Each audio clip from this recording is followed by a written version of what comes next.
అందరికీ నమస్కారం.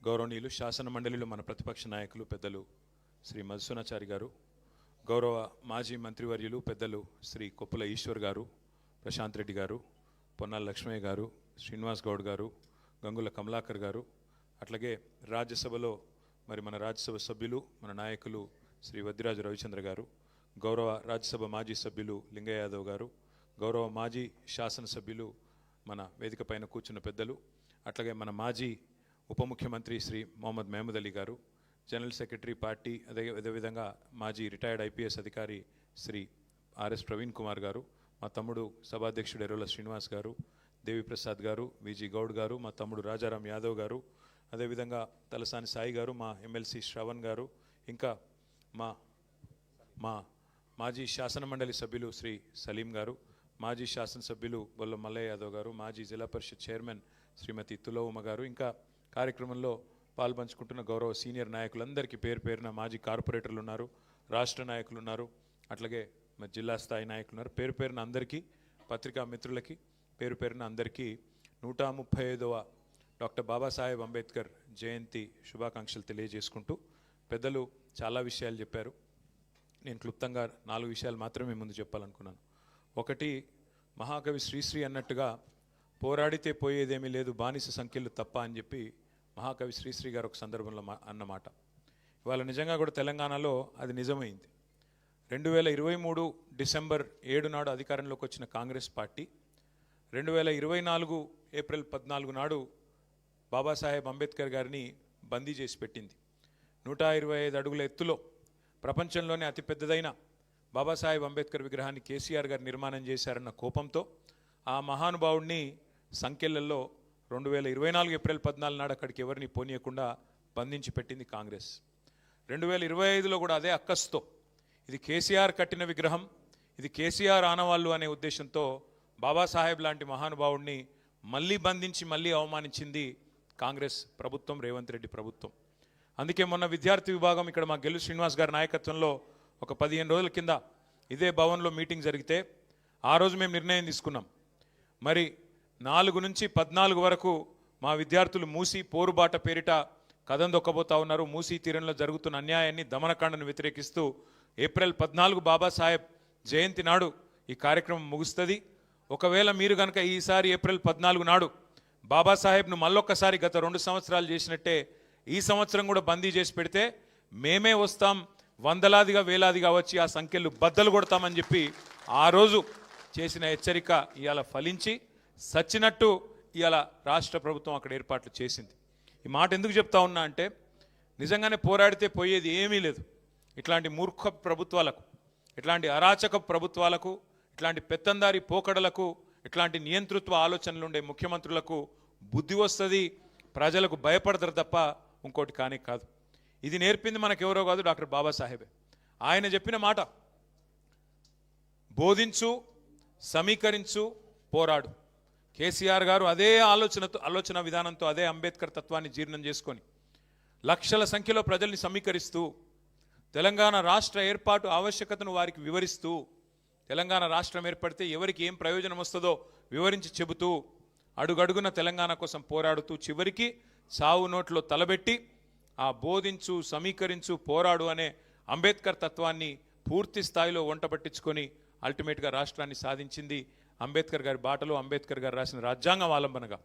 ఆర్టికల్ 3 అనేదే లేకపోతే రాజ్యాంగంలో ఇవాళ తెలంగాణ రాష్ట్రం లేదు. ఈ మాట కేసీఆర్ గారు శాసనసభ వేదికగా చెప్పారు.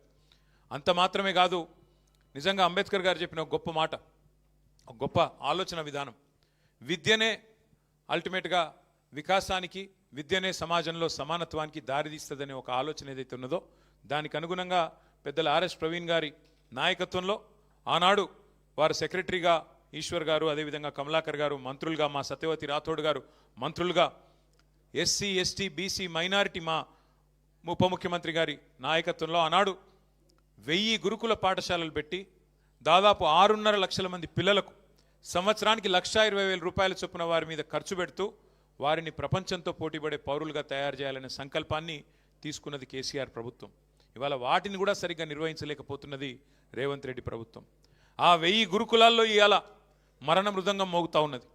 130 మంది పైచిలకు పిల్లలు ఇప్పటికి విషాహారం వల్ల బలవన్ మరణాల వల్ల ఆత్మహత్యలు చేసుకునే ఒక దౌర్భాగ్యపు పరిస్థితి వల్ల మన తెలంగాణ రాష్ట్రంలో ఉన్న మాట నేను మీకు గుర్తు చేస్తా ఉన్నా. అట్లాగే ఇంకొక మాట కూడా ఈ సందర్భంగా మీకు గుర్తు చేయాలి. కాంగ్రెస్ పార్టీకి ఎన్నడైనా కూడా డాక్టర్ బాబాసాహెబ్ అంబేద్కర్ గారిని రాజకీయ అవసరాల కోసం వాడుకున్న తప్ప వారికి ఎన్నడూ గౌరవం ఇవ్వలేదు కాంగ్రెస్ పార్టీ. 1952లో 54లో తర్వాత 2 సార్లు బాబాసాహెబ్ని పార్లమెంట్కి రాకుండా కుట్ర చేసి ఓడగొట్టింది కాంగ్రెస్ పార్టీ. అట్లాగే డాక్టర్ బాబాసాహెబ్ ఆనాడు హిందూ కోడ్ బిల్ని మొత్తం మహిళలకి సమానత్వాన్ని, మహిళలకు జరుగుతున్న అన్యాయాన్ని, వివక్ష పట్ల పూర్తి స్థాయి వారికి హక్కులు కల్పిస్తూ బిల్లు తీసుకొస్తే ఆ బిల్లును ఆ రోజు పార్లమెంటుకు రానియకుండా ఆనాటి కాంగ్రెస్ ప్రభుత్వం మరి కుట్ర చేస్తే చివరికి మంత్రి పదవికి కూడా నిరసనగా రాజీనామా చేసిన నాయకుడు, మహిళల పట్ల అంకిత భావాన్ని ఆనాడే తన రాజీనామాతో ప్రకటించిన నాయకుడు డాక్టర్ బాబాసాహెబ్ అంబేద్కర్. కాంగ్రెస్ ప్రభుత్వం ఉన్నంత కాలం భారతదేశంలో అటు నెహ్రూ గారు, తర్వాత ఇందిరాగాంధీ గారు, ఆ తర్వాత రాజీవ్ గాంధీ గారు బాబాసాహెబ్కు భారతరత్న మాత్రం ఇవ్వలేదు. చివరికి కాంగ్రెసేతర ప్రభుత్వం వస్తేనే బాబాసాహెబ్ కూడా భారతరత్న వచ్చింది. భారతరత్న చాలా దూరం, ఆఖరికి పార్లమెంట్ సెంట్రల్ హాల్లో కూడా బాబాసాహెబ్కి ఒక ఫోటో కూడా పెట్టలేదు కాంగ్రెస్ ప్రభుత్వం. అది వారికి మరి బాబాసాహెబ్ మీద ఉన్న గౌరవం. ఇవాళ మాట్లాడుతున్నారు పెద్ద పెద్ద మాటలు. ఇంతకుముందు మా ఈశ్వర్ గారు కరెక్ట్గా అడిగినారు. ఆ బాబాసాహెబ్ పేరును రాజకీయంగా వాడుకోవడం కోసం కేసీఆర్ గారు దళిత బంధు పెట్టి 10 లక్షలు ఇస్తే మేము 12 లక్షలు ఇస్తామని చెప్పి ఆ స్కీమ్కు అంబేద్కర్ అభయాస్తం అని పేరు పెట్టినారు. ఇవాళ ఆ మహానుభావుని మళ్ళీ ఒక్కసారి ఆ స్కీమ్ పేరు పెట్టి మళ్ళీ అవమానించి, అమలు చేయకుండా అవమానించి దళితులతో పాటుగా మరి బాబాసాహెబ్ని కూడా అవమానించింది కాంగ్రెస్ ప్రభుత్వం. ఇక మన నాయకుడు కేసీఆర్ గారు చేసింది పెద్దలంతా చెప్పినారు. 1000 గురుకుల పాఠశాలలు పెట్టడం మాత్రమే కాదు, దళిత బంధు లాంటి ఒక విప్లవాత్మకమైన కార్యక్రమాన్ని, దళితుల జీవితాలను శాశ్వతంగా మరి మార్చివేసే పథకాన్ని తీసుకొని రావడమే కాదు, ఒక విప్లవాత్మకమైన పథకం అది. దళిత బంధు లాంటి పథకం తేవాలంటే, రైతు బంధు లాంటి పథకం తేవాలి అంటే నాయకుడికి కలేజా ఉండాలి. ఆ కలేజా ఉన్న నాయకుడు మన కేసీఆర్ గారు. నార్మల్ నాయకులతో కావు ఇట్లాంటి ఆలోచనలు. అందుకే అట్లాంటి ఆలోచనతో లక్షలాది మందికి 5 ఏళ్లలోనే మరి 15-16 లక్షల కుటుంబాలకు న్యాయం చేయాలన్న ఆలోచనతో కేసీఆర్ గారు పోతే మరి దాన్ని మించిన పథకం మేము తెస్తామని చెప్పి అంబేద్కర్ అభయహస్తం అని చెప్పి చేవెళ్లలో మల్లికార్జున్ ఖార్గే గారిని పిలిచి ఎస్సీ ఎస్టీ డిక్లరేషన్ అని చెప్పి మోసం చేసింది కాంగ్రెస్ పార్టీ. ఇవాళ రాష్ట్రంలో ఉండే ఎస్సీ ఎస్టీ సోదరులకు నేను విజ్ఞప్తి చేస్తా ఉన్నా, గుర్తు చేసుకోవాలని కోరుతా ఉన్నా. ఒక ఎస్సీ ఎస్టీ డిక్లరేషన్లో ఒకటి చెప్పలేదు మాట 12 లక్షలని, ఇంకా చాలా చెప్పినారు. ఎస్సీలకు 18% రిజర్వేషన్ చేస్తామన్నారు. ఇవాళ 16 ఉన్నది, దాన్ని 18 చేస్తామన్నారు. ఎస్టీలకు 10% ఉన్నది, రిజర్వేషన్ పెంచుతాం, 12% చేస్తామన్నారు. ఇలా దాదాపు 2.5 ఏళ్ళు గడిచినా మర్చిపోయారు. ఎస్సీ ఎస్టీలకు ఇండ్లకు మిగతా వర్గాలకు 5 లక్షలు ఇస్తే ఎస్సీ ఎస్టీలకు 6 లక్షలు ఇస్తామని చెప్పారు. ఒక్కొక్క ఇల్లు కట్టుకుంటే ఇందిరమ్మ ఇంటికి 6 లక్షలు మీరు ఎస్సీ ఎస్టీ అయితే అన్నారు. ఎస్సీ ఎస్టీలకు జాగా లేకపోతే జాగా కూడా ప్రభుత్వమే ఇస్తుందని చెప్పినారు. అట్లాగే ఇంకొక మాట కూడా చెప్పారు విద్యార్థులకు, ఎస్సీ ఎస్టీ విద్యార్థులకి, బీసీ విద్యార్థులకి 10వ తరగతి పాస్ అయితే 10,000, 12వ తరగతి పాస్ అయితే 15,000, డిగ్రీ పాస్ అయితే 25,000, పీజీ పాస్ అయితే 1,00,000, పిహెచ్డి చేస్తే 5 లక్షలు ఇస్తామని చెప్పి నమ్మబలికి ఇంకా చాలా మాటలు చెప్పి ఎస్సీ ఎస్టీ డిక్లరేషన్లో కూడా కాంట్రాక్టులు 42% ఇస్తామన్నారు. బీసీలకి కాంట్రాక్టులలో 18% ఇస్తా అన్నారు. ఎస్సీలకి కాంట్రాక్టులలో, ప్రభుత్వ కాంట్రాక్టులలో, ఎస్టీలకు 12% ఇస్తామన్నారు. మొత్తం వెరసి 72% ప్రభుత్వ కాంట్రాక్టులలో బీసీ ఎస్సీ ఎస్టీలకే మేము అవకాశం ఇస్తామని చెప్పి అభయహస్తం పేరిట మేనిఫెస్టో రాసి అందులో స్పష్టంగా చెప్పింది కాంగ్రెస్ పార్టీ. ఇవాళ 2.5 సంవత్సరాలైంది. ఈ 2.5 సంవత్సరాలలో దగ్గర 1,00,00,000 కోట్ల కాంట్రాక్టులు పిలిచిండు రేవంత్ రెడ్డి. వచ్చినాయా మరి ఎస్సీ ఎస్టీ బీసీలకు 72% వాటా ప్రభుత్వ కాంట్రాక్టులలో వచ్చిందా? రేపో మాపో మూసీ పిలుస్తారట, మూసీ కాంట్రాక్టులు ఇస్తాడా రేవంత్ రెడ్డి? ఇస్తాడా రేవంత్ రెడ్డి 72% వాటా తెలంగాణలోని ఎస్సీ ఎస్టీ బీసీలకు చెప్పినట్టుగా? అంటే 1 కాదు 2 కాదు, ఎన్ని రకాల వంచన అంటే ఆనాడు కేసీఆర్ గారు అంబేద్కర్ ఓవర్సీస్ స్కాలర్షిప్ పేరిట 20 లక్షల రూపాయలు మన పిల్లలకి ఆనాడిస్తే, మౌలానా అబుల్ కలాం ఆజాద్ పేరిట మైనారిటీ పిల్లలకు స్కాలర్షిప్లు ఇస్తే, మహాత్మా జ్యోతిబా ఫూలే పేరిట ఓవర్సీస్ స్కాలర్షిప్లు 20 లక్షల రూపాయలు ఇస్తే, అట్లాగే స్వామి వివేకానంద పేరిట అగ్రవర్ణాల్లో ఉండే పేదలకు కూడా ఆనాడు కేసీఆర్ గారు ఓవర్సీస్ స్కాలర్షిప్ పెట్టి 7,000 మంది పిల్లల్ని విదేశాల్లో విద్యకు పంపితే ఏమన్నాడు రేవంత్ రెడ్డి గారు? ఇదంతా తక్కువ, మేము వచ్చినాక ఇంకా ఎక్కువ చేస్తాం, ఇంకా పొడుగు చేస్తాం అన్నాడు. ఇలా ఆ పిల్లలకు ₹1 ఇస్తలేడు. వాళ్ళందరినీ ఇవాళ ఎక్కడో విదేశాల్లో వాళ్ళ విద్య మధ్యలోనే అటకాయించిపోయే విధంగా ఇవాళ వాళ్ళందరి పూర్తి స్థాయిలో అన్యాయం చేస్తూ ఉన్నది రేవంత్ రెడ్డి ప్రభుత్వం. ఇదంతా ఎందుకు గుర్తు చేస్తూ ఉన్నా అంటే, మన సోదరులు ఎవరు మాట్లాడినా ఈ మధ్యకాలంలో 6 గ్యారెంటీల గురించే మాట్లాడుతున్నారు. కానీ మనం కూడా ఖచ్చితంగా అందరినీ అలర్ట్ చేయాల్సిన అవసరం ఉంది. ఎస్సీ ఎస్టీ డిక్లరేషన్ పేరిట కాంగ్రెస్ చేసిన మోసాన్ని ఈ రాష్ట్రంలోని ప్రతి గిరిజన తాండాకు, ప్రతి గిరిజన గూడానికి, ప్రతి దళిత వాడకు, ప్రతి దళిత గ్రామానికి, ప్రతి దళిత సోదరుడికి సోదరికి తెలిసే విధంగా వాళ్ళను జాగృతం చేయాల్సిన బాధ్యత ప్రధాన ప్రతిపక్షంగా మన మీదనే ఉన్నది. బీసీల గొంతు కోసి 1,00,000 కోట్ల బడ్జెట్ అని చెప్పి మాటలు చెప్పి ఇవాళ 3 బడ్జెట్లు పెట్టినా 3 కలిపితే కూడా 20,000 కోట్లు పెట్టకుండా మరి బీసీలకు మోసం చేసిన ప్రభుత్వం కాంగ్రెస్ ప్రభుత్వం అనే మాటను ప్రతి బీసీ సోదరుడికి సోదరికి వివరించి ఒక్కొక్క గ్రామంలో అవసరమైతే మీటింగ్ పెట్టి చెప్పాల్సిన బాధ్యత మన మీద ఉంది. అయితే ఇక చాలా ఉన్నది. ఎస్టీలకు మోసం, మైనారిటీలకు మోసం, బీసీ సబ్ ప్లాన్ అన్నారు, మైనారిటీ సబ్ ప్లాన్ అన్నారు, ఇంకా 420 హామీలు ఇచ్చినారు. ఈ అన్నిటి విషయంలో తప్పకుండా మనం ఏప్రిల్ 27 తర్వాత, ఏప్రిల్ 27 నాడు మన పార్టీ ఆవిర్భావ దినోత్సవం ఉన్నది. ఏప్రిల్ 20 నాడు మన నాయకుడు కేసీఆర్ గారు జగిత్యాలలో జరిగే బహిరంగ సభకు హాజరు కాబోతా ఉన్నారు. కాబట్టి ఈ 2 కార్యక్రమాలు అయిన తర్వాత మే జూన్ నెలలో నేను పెద్దలు ఈశ్వర్ గారిని, ఆర్ఎస్ ప్రవీణ్ గారిని కోరుతా ఉన్నా, అట్లాగే మా సోదరులందరినీ కోరుతా ఉన్నా, ముందుగా ఎస్సీ ఎస్టీలతోనే ప్రారంభం చేద్దాం ఎక్కడో దగ్గర. అట్లాగే ఆ డిక్లరేషన్లు వీళ్ళు ప్రకటించిన రోజు కూడా మనం తప్పకుండా ప్రజలకు గుర్తు చేయాల్సిన అవసరం ఉంది. కామారెడ్డి డిక్లరేషన్, చేవెళ్ళ డిక్లరేషన్, మహిళా డిక్లరేషన్ ఏదైతే చేసినారో, వరంగల్లో రైతు డిక్లరేషన్, యువజన డిక్లరేషన్ హైదరాబాద్లో, విద్యార్థి డిక్లరేషన్ ఇక్కడే, మహిళా డిక్లరేషన్, ఒక్కొక్క వర్గానికి సంబంధించి కాంగ్రెస్ చేసిన ప్రామిస్ల మీద మనం కూడా అంతే పకడ్బందీగా అవసరమైతే అదే స్థలంలో అదే పట్టణంలో బ్రహ్మాండమైన బహిరంగ సభలతో పాటు జాగృతం చేసే విధంగా ఈ 2 ఏళ్ల కార్యాచరణ రూపొందించుకుందాం.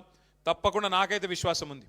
కేసీఆర్ గారు నిబద్ధతతో 125 ఫీట్ల విగ్రహం మాత్రమే కాదు, డాక్టర్ బాబాసాహెబ్ పేరు మన సెక్రటేరియట్కే పెట్టడంతో పాటు ఆ రోజు భారతీయ జనతా పార్టీ ప్రభుత్వాన్ని మనం డిమాండ్ చేసినాం అసెంబ్లీలో. అయ్యా మేము కొత్త సచివాలయం కట్టి అంబేద్కర్ గారి పేరు పెట్టుకున్నాం, మీరు పార్లమెంట్ కడుతున్నారు, కొత్త పార్లమెంటు భవనం, ఆ పార్లమెంటు భవనానికి కూడా ఖచ్చితంగా డాక్టర్ బాబాసాహెబ్ పేరు పెట్టాలి అని ఆ రోజు తీర్మానం చేసింది కేసీఆర్ ప్రభుత్వం. పార్టీగా కాదు, ప్రభుత్వంగానే శాసనసభలో తీర్మానం చేసి పంపినాం. ఇలా నిజంగానే భారతీయ జనతా పార్టీకి కూడా ఈషన్ మాత్రం గౌరవం ఉన్నా వారు స్పందించేటోళ్ళు, నిజంగా కాంగ్రెస్ పార్టీకి అనుమాత్రం గౌరవం ఉన్నా వారు కూడా పార్లమెంట్లో ప్రస్తావించేటోళ్ళు. కానీ ఇద్దరు కూడా దొందే, ఇద్దరు కూడా అల్టిమేట్గా అంబేద్కర్ అంటే గిట్టని వాళ్ళే తప్ప ఈ దేశంలో మాత్రం ఇంకొక ఆలోచన వారిద్దరికి కూడా లేదు. ఇంకొక మాట కూడా మనం ఈ సందర్భంగా గుర్తు చేసుకోవాలి.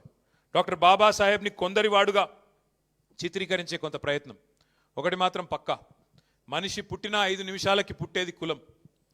నువ్వు ఏ కులంలో పుడతావు నీకు తెలియదు. పుట్టిన 5 నిమిషాలకి నువ్వు ఫలానా కులం, ఫలానా మతం, ఫలానా దేశం అని, ఫలానా రాష్ట్రం 5 నిమిషాల తర్వాత ఖరారైతుంది. ఇక వాటి గురించి జీవితం అంతా సచ్చదాకా కొట్లాడుకుండే. నీ కులమేంది, నీ మతమేంది, నీ దేశమేంది, నీ ప్రాంతమేంది, దాని గురించి మళ్ళీ సచ్చదాకా. మనిషి పుట్టినాక 5 నిమిషాలకు పుట్టే కొన్ని విషయాలను పట్టుకొని జీవితాంతం తనలాడే పరిస్థితి. కానీ మనందరం గర్వంగా ఒక మాట మాత్రం చెప్పుకోవాలి.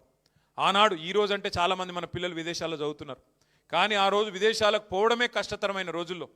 అందులో భారతదేశంలో ఉండే కులతత్వం, భారతదేశంలో ఉండే కులస్వామ్యంలో ఆ రోజుల్లో ఆనాడు డాక్టర్ బాబాసాహెబ్ అంబేద్కర్ గారు 110 సంవత్సరాల కిందట లండన్ స్కూల్ ఆఫ్ ఎకనామిక్స్లో చదువుకున్నాడు. కొలంబియా యూనివర్సిటీకి పోయి పిహెచ్డి చేసినాడు. అట్లాంటి విశ్వమానవుడిని ఎవరైనా తక్కువ చేసి మాట్లాడితే మనందరం ఒకటే గొంతుతో ఒకటే మాట చెప్పాలి.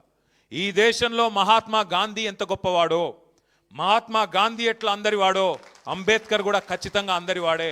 అంబేద్కర్ కొందరివాడు కాదు. ఈ దేశంలో రాజ్యాంగాన్ని ఇచ్చిన నాయకుడు, ఈ దేశంలో అణగారిన వర్గాలకు గొంతిచ్చిన నాయకుడు, మహిళలకు ఓటు హక్కు ఇచ్చిన నాయకుడు, అల్పసంఖ్యాకులైన తెలంగాణ ప్రజలకు అల్టిమేట్గా రాష్ట్రాన్ని ఇచ్చిన నాయకుడు డాక్టర్ బాబాసాహెబ్. అట్లాంటి నాయకుడిని కొందరివాడుగా పరిగణించి కొందరివాడుగా ఎవరైనా చూపెట్టే ప్రయత్నం చేస్తే అది వాళ్ళ బుద్ధి తక్కువతనమవుతుంది. ఒకనాడు వెలివేసినట్టుండే దళిత వాడల్లో అక్కడ మాత్రమే పెట్టుకోవాలి అంబేద్కర్ విగ్రహాన్ని అనే కాడ నుంచి హైదరాబాద్ నడిబొడ్డున సెక్రటేరియట్ పక్కన హైదరాబాద్ నడిబొడ్డున విగ్రహాన్ని పెట్టిన నాయకుడు కేసీఆర్ గారు. మాటల్లో కాదు చేతల్లోనే అంబేద్కర్ తత్వాన్ని, అంబేద్కర్ మీద గౌరవాన్ని చూపెట్టిన నాయకుడు కేసీఆర్ గారు. అందుకే జై భీమ్, జై తెలంగాణ, జై కేసీఆర్ అనే నినాదంతో ముందుకు పోదాం. తప్పకుండా కాంగ్రెస్ పార్టీ యొక్క దుర్మార్గ ప్రభుత్వాన్ని అడుగడుగున ఎదుర్కొందాం. చివరిగా నేను చేసే విజ్ఞప్తి, ఇక్కడికి వచ్చిన ప్రతి ఒక్కరు, మీకు బాబాసాహెబ్ మీద గౌరవం ఉంటే ఇక్కడికి వచ్చిన ప్రతి ఒక్కరిని కొడతా ఉన్నా, ఈడికెళ్ళి సీదా మనం మన పెద్ద అంబేద్కర్ విగ్రహం కాడికి పోదాం. ఏమాత్రం గౌరవం ఉన్నా మీరు ఈడికెళ్ళి ఆడికి రావాలి. అక్కడ పెద్ద కార్యక్రమం మన నాయకుడు తలసాని గారు ఏర్పాటు చేసినారు. మీరందరూ కూడా పాల్గొనాలని కోరుతూ జై భీమ్, జై తెలంగాణ.